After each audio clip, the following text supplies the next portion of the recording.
So, let us continue our discussion about about the Newton's laws of motion. So, we are reviewing the Newton's laws of motion in the second week of this course on Newtonian mechanics with examples. In the previous lecture, we sort of introduced some two basic mechanical model system, the point mass and the rigid body, and we sort of took some example and quickly review some very common forces in daily life that we shall encounter in different problems. Now, this lecture, the goal of this lecture is to review the Newton's laws of motion. Now, I am sure that all of you know the statements of the Newton's laws of motion. So, I will sort of take a kind of unconventional route, in the sense that I will start with the third law of motion first, then I will go to the second law of motion, and finally, I will go to the first law of motion. Now, this may not, the reason for doing that is that we are trying to develop an analysis strategy to solve problem, and from that point of view it is easiest if we discuss the laws in this way. So, let us see let us get started. So, first, what does Newton's third law of motion says? So, basically says that the interaction forces. So, some of the examples we took in the previous lecture. So, it says that the interaction forces always appear in pairs. So, they always appears in pairs. So, this is the statement, first part, and these pairs are equal in magnitude and opposite in direction. So, the point is there is never a lone force without a partner. So, by the way, I must mention that Newton's laws of motions cannot be derived from any in some sense. So, these were originally devised based on doing experiments. So, these are kind of inferences from our everyday life experiments, and the point, and this was not very easy because of the biases introduced by because of the fact that we always feel the gravity and the drag force due to the atmosphere we are living in, the frictional force.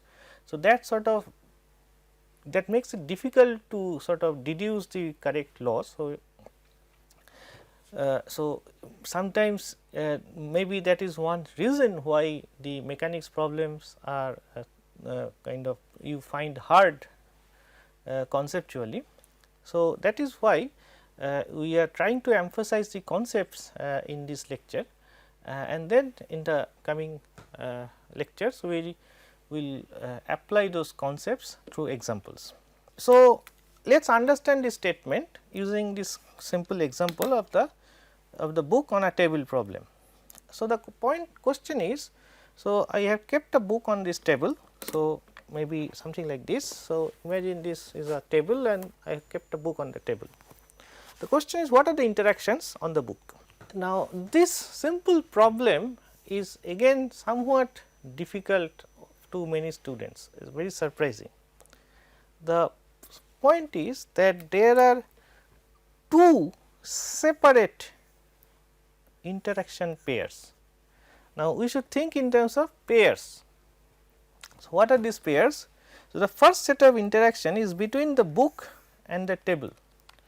So, I have this, you can do this experiment yourself, put a book on your hand or on a table. So, there is a in the force or interaction between the table and the book, and there is a separate interaction, there is another set of interaction between the book and the earth. So, these two forces are really different. So, book B exerts a force, let us denote it at F t on the table, then this Newton's third law, it says that this is the significance of Newton's third law, that it is easy to see that book B, because it is sitting on the table, it is going to exert a force on the table. So, the book is going to exert a force on the table, but the third law really says that the table must be also putting a force on the book, and that force is equal and opposite to F t. So, this is the point of third law. Similarly, you can easily see that earth, the book has a weight, which means the earth is exerting a force W on the book. This is the weight of the book. Then Newton's third law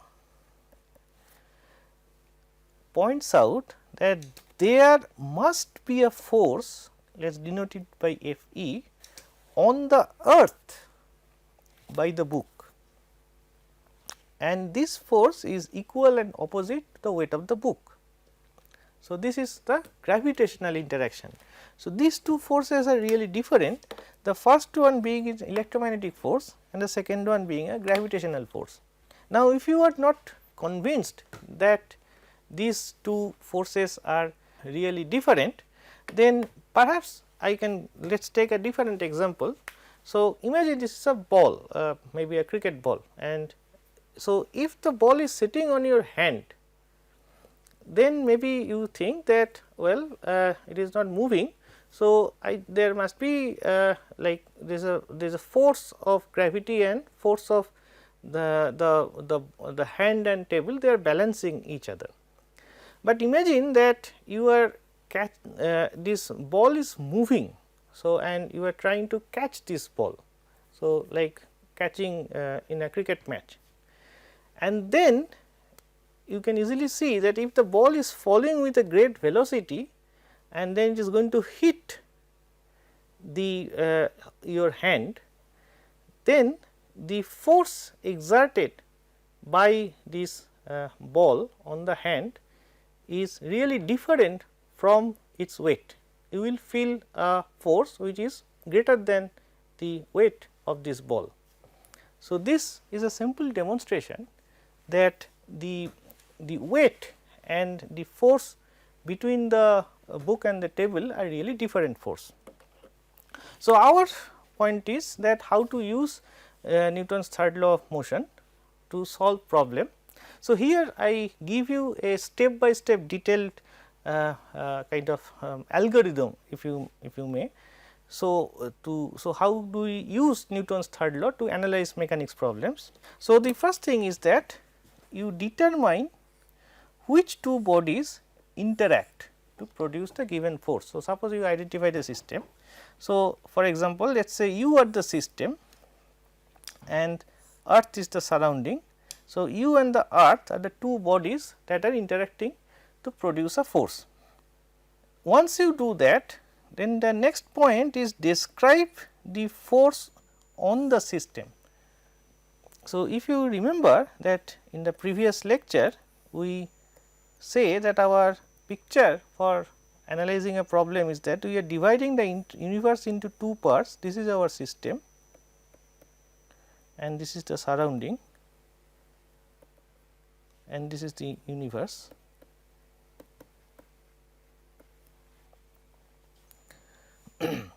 So, describe the force on the system. So, this is the, if you are the system, then the force by the earth on you is the force. Now, the next 2 points are often not required to solve a problem, but you should complete the thinking, because it means that describe the third law counterpart as the other side of the interaction, which means that if earth you are the system and you are feeling the force by earth, the third law says that earth is also feeling a force by you. So, this is the what I mean by third law counterpart. And to appreciate the true meaning of the third law, So, you should remind yourself that how strong this counterpart force is and in what direction. For example, in this case you are pulling the earth upward by a force of magnitude equal to your weight. Let us now go to the Newton's second law of motion. Now, in this course we will emphasize on problem solving skill, developing your skill to solve not only the known problem, but also any unknown mechanics problem. So, this is going to be like one of the core concepts that we will be using again and again in this course. So, let us go through it slowly. Now, we want to cover all sorts of mechanics problem. So, what I am going to discuss is to give you 3 different versions of Newton's law. Is the same law written in a 3 different way, and each version is more general compared to the previous one. So, let us start with the first one. So, what does Newton's second law of motion says? It says that the effect of force. So, we all has an intuitive understanding from our experience what a force is. So, effect of force on a point particle is to produce acceleration. So, this is the statement of Newton's second law of motion.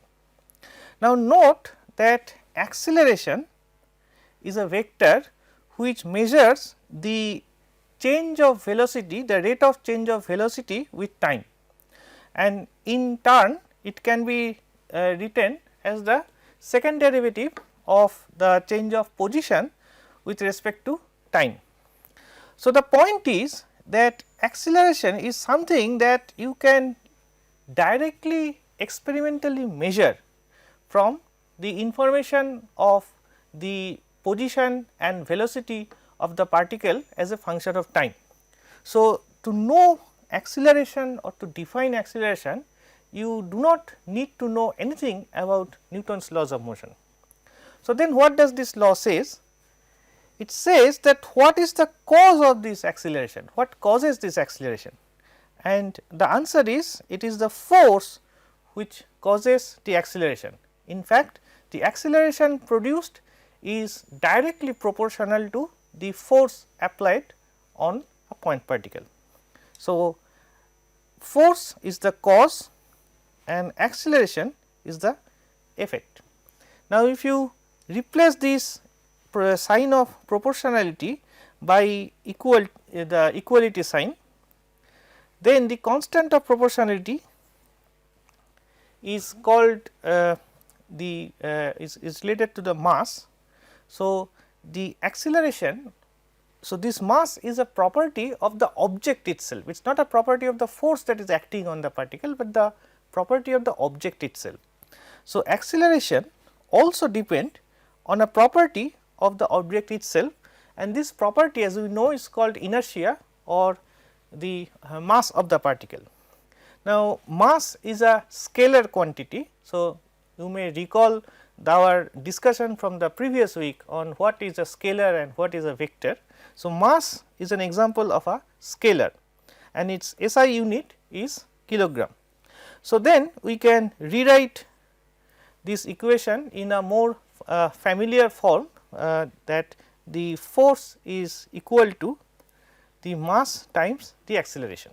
Now, there are some situations in real life where the mass of the system that we are studying can vary, is not constant. Usually, typically in mechanics problems, we assume that the mass of the system remains constant, but this is not always the case. For example, if you take a packet of wheat to your nearest shop to grind it and get some atta or flour out of it. So, the shopkeeper will pour these wheat grains into some hopper, a machine which then runs and grinds it and makes fine powder out of it. So, in this case, if you notice that the amount of wheat that is going into the machine is changing. So, its mass is changing, with time. Another example which is shown on the slide is, suppose you have a weight machine, weight balance like the one you may see in large shops, and suppose you have a chain, and this chain was initially hanging fully from the air without any contact with the weight machine, and then you touch it, gradually lower the chain and touch the weight, the balance, the floor of the balance, and then you release it. Then the part of the chain that is in contact with the floor of the weight machine is gradually changing with time. So, initially there was no part was touching, after some time all the chain will be falling on the weight machine, but during this time the mass of the chain that is in contact with the weight machine is going to vary. So, the weight machine, the balance will register a variable mass or variable weight.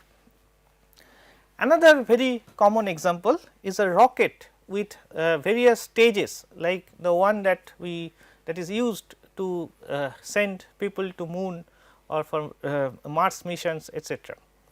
So, in this case, as when the rocket is lifted from the earth, it has a lot of fuel, and as it progresses more and higher and away, further and further away from the earth, then the fuel is consumed, and some of the part gets detached from the rocket, which gives a boost to the velocity of the remaining part of the rocket. So, these are examples of what is called variable mass problems. So, in this case, a slightly more general version of Newton's law should be used using the definition of momentum. So, as you know that momentum of a particle of mass m is the mass times velocity. So, p is equal to m times v. Then the Newton's second law says that the force which is the cause, it causes a change in momentum, and the force is in fact equal to the rate of change of momentum. So, F is equal to dp dt. Obviously, if you plug in the expression for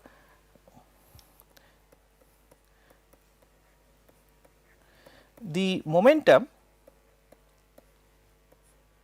and if the mass is constant, then it reduces back to the familiar expression of force is equal to mass times acceleration, as we discussed in the last slide. Now, here I want to sort of make some remark on momentum. So, I sort of want to connect this course with some other courses such as quantum mechanics or electromagnetic theory that some of you may are taking simultaneously in your curriculum. So, in Newtonian mechanics, such as the course that we are studying, so the momentum of a particle with mass m is defined as mass times velocity. Now, I must mention that here is a hidden assumption in this formula, is that the speed of the particle should be much smaller than the speed of light.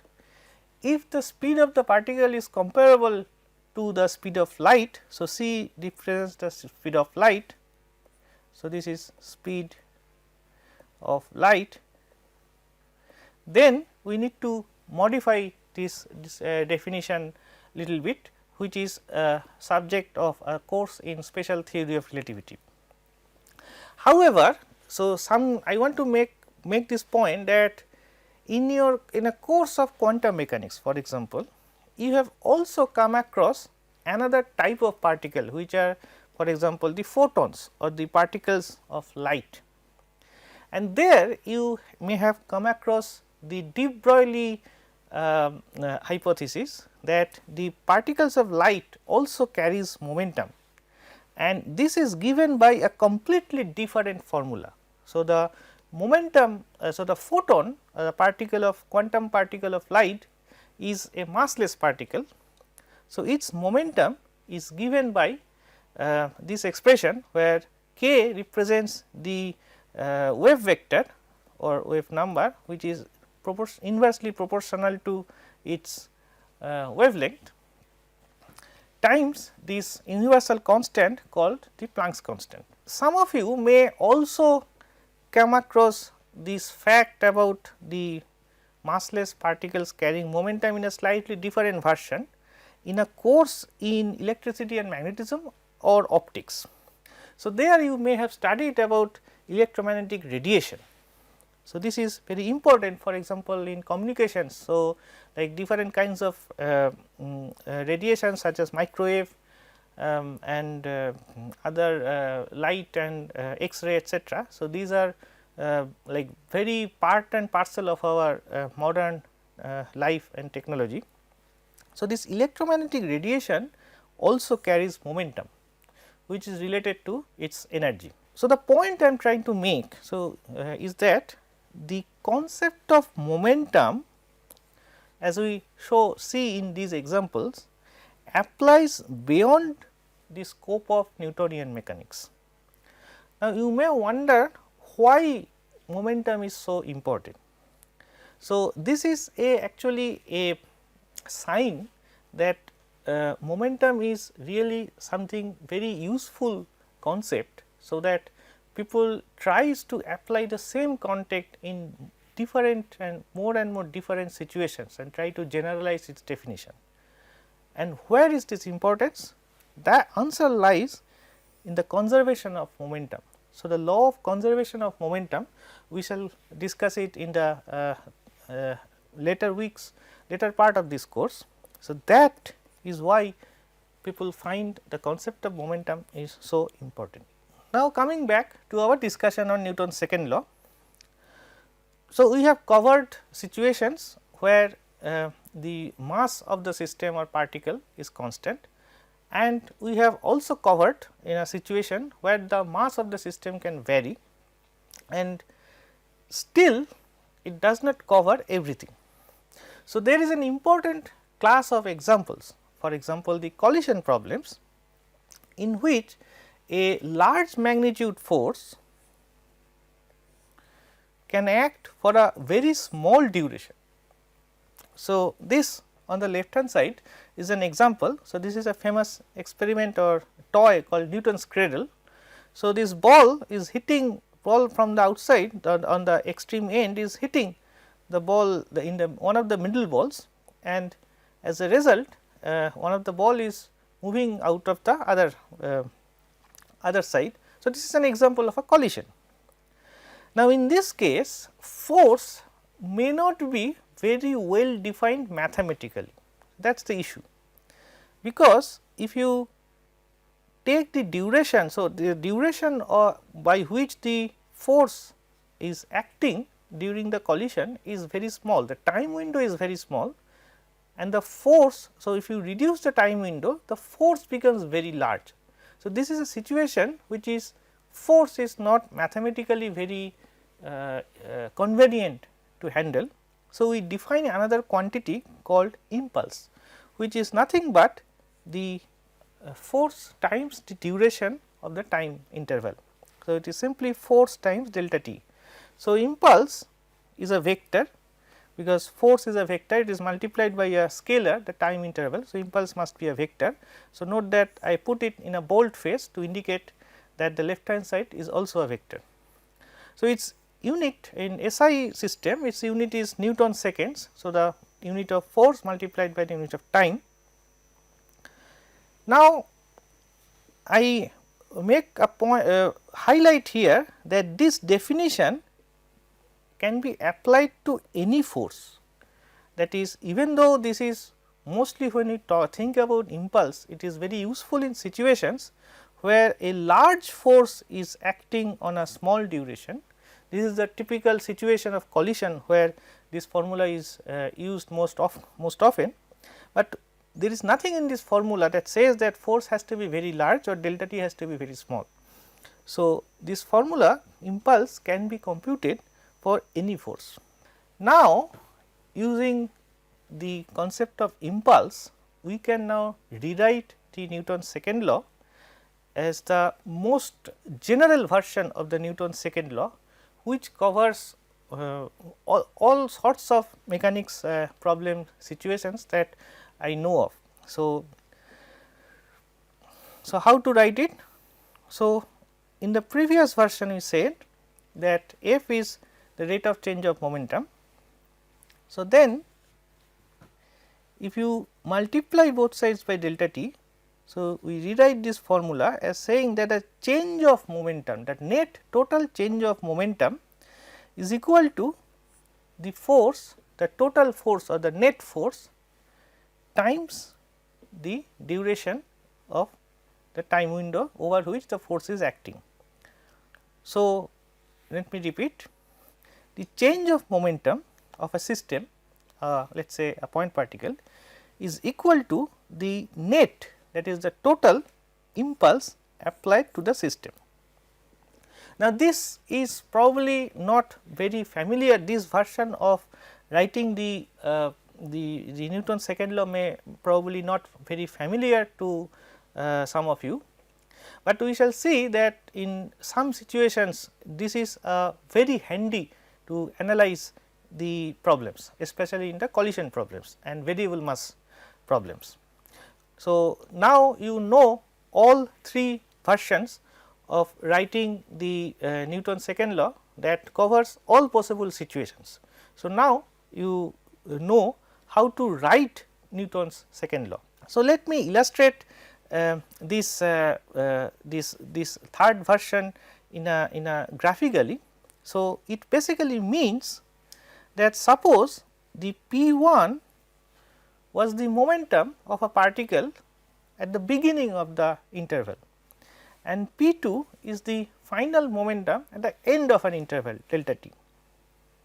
So, then this is p1. So, this arrow, this in the magnitude is p1 and direction represents the vector p1 and this arrow represents the vector p2. Then from the law of vector addition we know that this represents the total change of momentum of the particle during the interval delta t. Then the Newton's second law says that this total change is proportional to the total force. So, this F must be the total force the acting on the particle.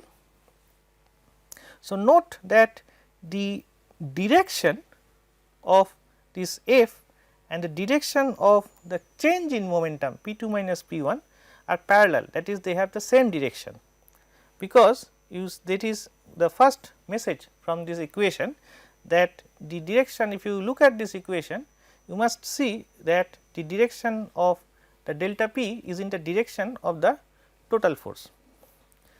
Now, this is an important point that which is so I illustrate it with this picture.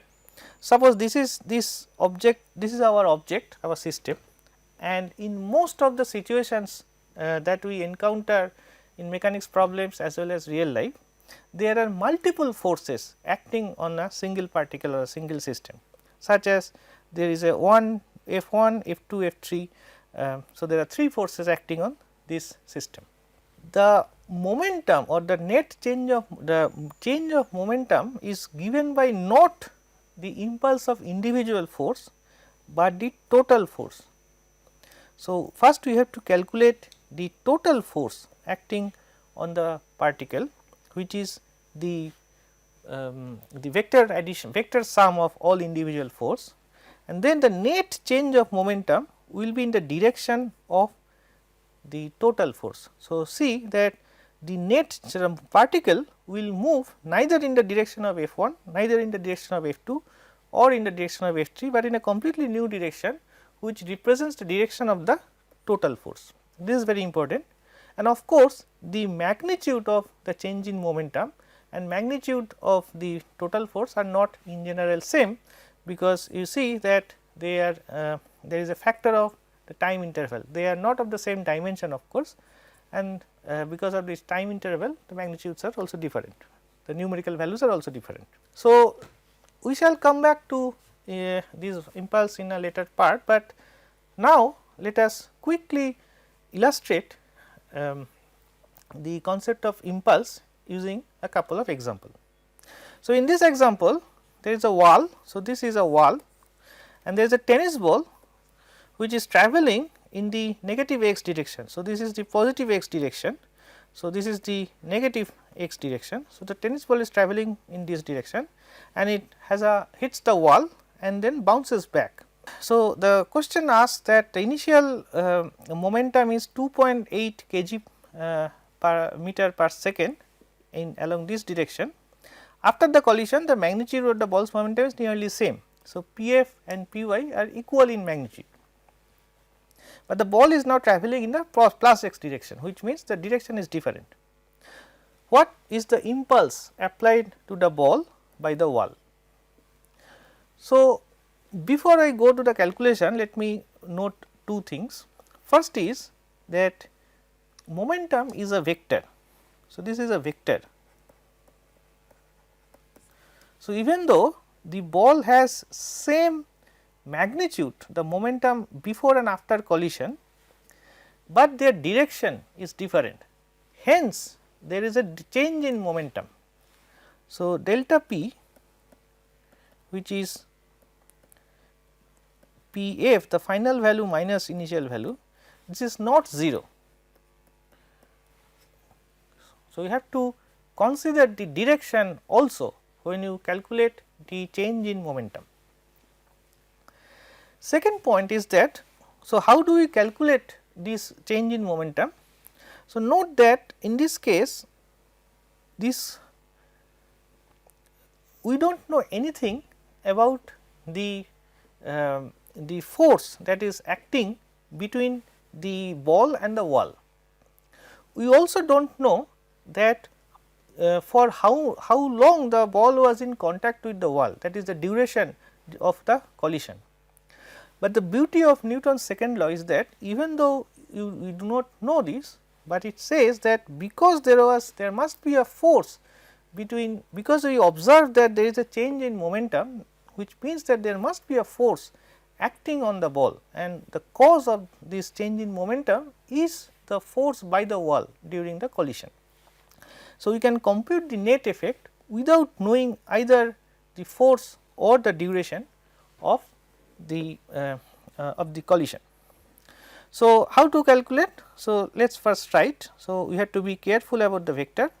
So, we say that Pi is, so the magnitude is 2.8 kg meter per second, and it's, suppose we call this, we define an unit vector in the plus x direction as exact, then its direction is in the negative. So, I put a minus sign, and Pf, so these are given in the problem is plus 2.8 kg meter per second.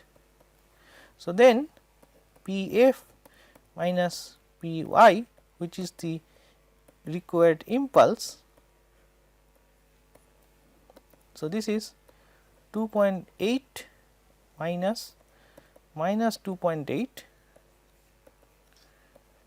kg meter per second, which is equal to 5.6 kg meter per second in the positive x direction. So, the ball the direction of the force by the wall on the ball is in this direction. So, the next example, in this example we will calculate the impulse due to gravity. So, a tennis ball, so this is a tennis ball of mass m is equal to 100 gram is freely falling due to gravity. What is the impulse due to gravity in a time interval of 1 second? So, assume that the acceleration due to gravity is 10 meter per second square. So, again in this case this is a situation in which we know the force acting on the ball, which is its weight m times g in the downward direction, and the time interval is 1 second. So, then using Newton's second law, so in this case we know the right hand side of the equation is given, left hand side is unknown. So, this is opposite to the previous problem. So, then we can calculate the impulse or the change in momentum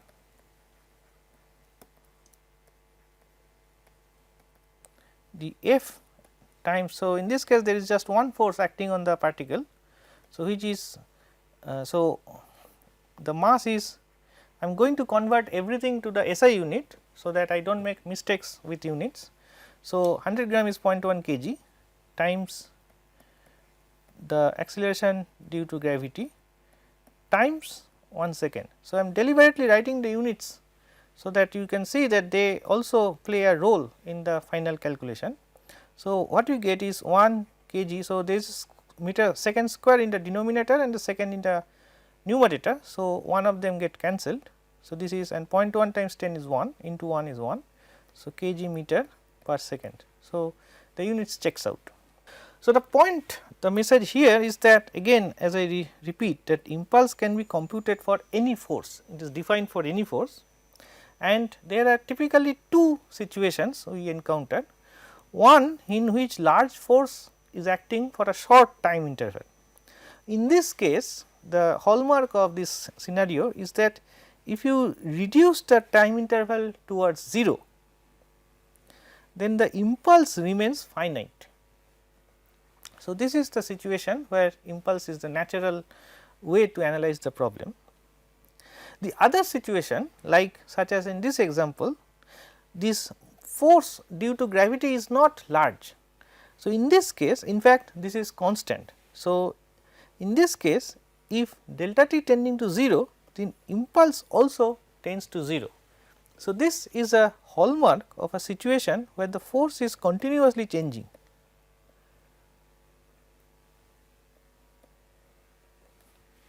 So, we shall, in the next lecture, we shall continue with the our review of Newton's laws of motion, and we will go into Newton's first law of motion. Thank you.